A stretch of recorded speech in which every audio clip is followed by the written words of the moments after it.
Look in your kitchen right now. I guarantee you have one. It might be holding leftover spaghetti from 3 nights ago, or it might be permanently stained red from last Thanksgiving. You probably don't even call it a plastic storage container. You just call it Tupperware. Tupperware pulled off the ultimate business cheat code.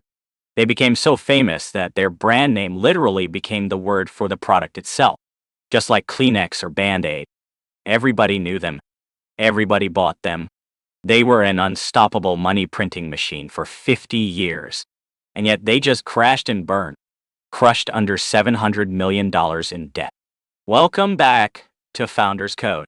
Today we aren't looking at a massive scam or a fake tech product. We are looking at something way more common and way more tragic. How does a company that is in literally every single house in America completely run out of money? They didn't get killed by a better product. They killed themselves by flat out refusing to admit that the year 1999 had ended. This is the rise, the stubbornness, and the ultimate collapse of Tupperware. To understand why they failed, you have to see how crazy their rise was. It all starts way back after World War II with a guy named Earl Tupper. Earl was a serious, boring engineer who worked with plastic. Back then, plastic meant garbage. It was cheap. It snapped in half. And it smelled weird. But Earl figured out a way to make plastic tough, bendy, and clean. He created the Wonderbowl. It was a massive deal because before this your mom was wrapping leftover chicken in wax paper or sticking it in heavy glass jars. Earl invented a lid that pushed all the air out. He called it the Burp Seal. It kept food fresh for days. It was an engineering masterpiece. So, Earl put it in hardware stores. And nobody bought it. Literally zero sales. Why? Because the lid was actually kind of tricky to put on. If you didn't know how to burp it, it just looked like a broken piece of cheap plastic. Earl Tupper was a genius inventor, but he was absolutely terrible at selling things to normal people.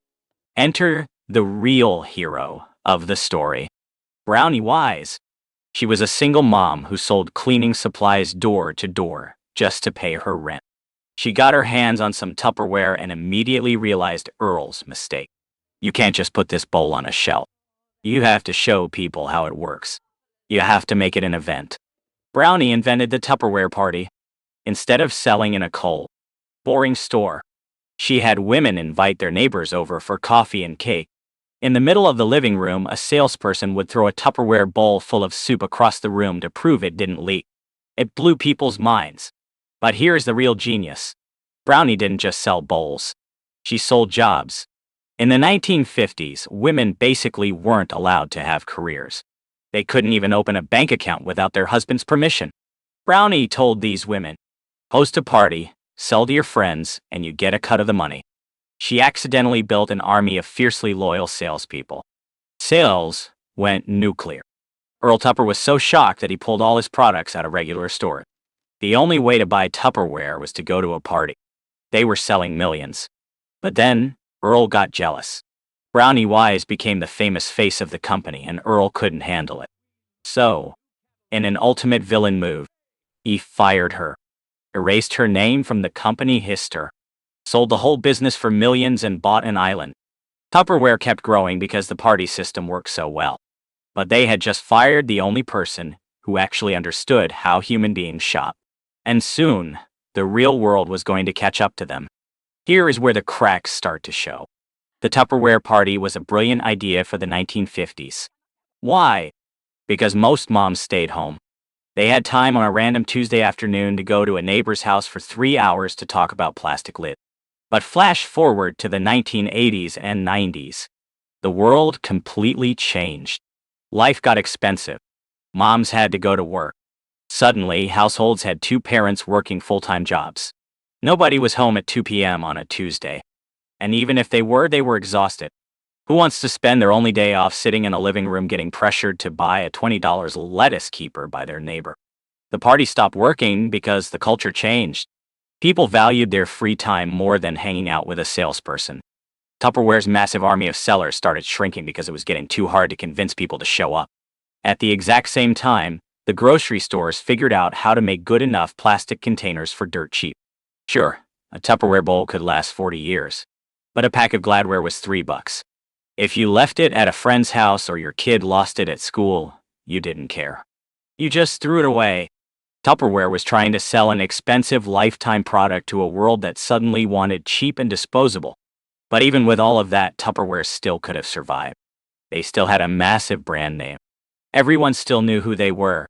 What actually killed them was the single worst decision in modern retail history. The internet arrives. Amazon is born. Suddenly, you don't have to leave your house to buy anything. It is the greatest invention for shopping ever created. Any normal company would look at the internet and say, let's build a website so people can buy our bowls 24/7 with the click of a button. Tupperware realized something terrifying. If we put up a website where anyone can just buy a bowl, our salespeople will riot. The salespeople would say, why should I host a party if my friends can just buy it online? You are stealing my customers.